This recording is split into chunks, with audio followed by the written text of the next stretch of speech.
লোকসভা নির্বাচনে শান্তির বার্তা দিতে বিভিন্ন জেলায় ঘুরে সচেতনতার গান শোনাচ্ছেন স্বপন বাউল। বুধবার মালদা জেলা আদালত চত্বরে একতারা ও তবলা বাজিয়ে সাধারণ মানুষকে নির্বাচন নিয়ে সচেতন করতে গান শোনান তিনি।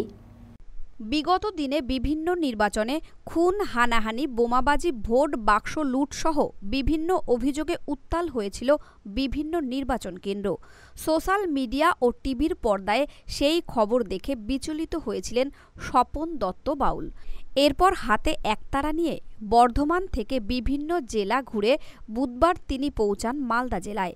নির্বাচন নিয়ে নিজের লেখা গান সাধারণ মানুষকে শুনিয়ে শান্তির বার্তা দিয়ে চলেছেন তিনি। মায়ের কোল শূন্য গো, কেউ করো না, শান্তিপূর্ণ ভোট দাও, শান্তি ভঙ্গ করো না, শান্তিপূর্ণ ভোট দাও, শান্তি ভঙ্গ করো না। আপনার উদ্দেশ্যটা কি? আমি পূর্ব বর্ধমান জেলা থেকে এসেছি। আমার নাম স্বপন দত্ত বাউল।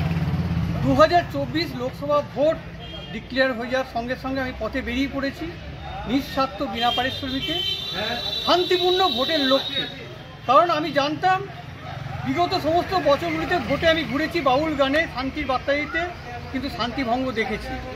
যেমন দেখেছি ক্যানিং, বাসন্তী, দেগঙ্গা, ভাঙড়ে।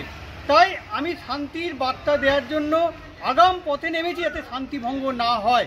কিন্তু তবু দেখলাম প্রথম দফায় কিন্তু শান্তিভঙ্গ হয়েছে। তাই আমি রাজ্যের জেলায় জেলায় ঘুরছি।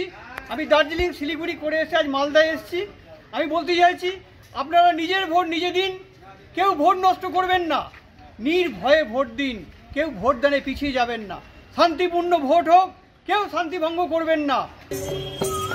সকাল সকাল ভোট দিতে গেলে, সকাল সকাল ভোট দিতে গেলে দাঁড়াতে তোমায় হবে না, সময় বেশি লাগবে না। মালদা টুডে।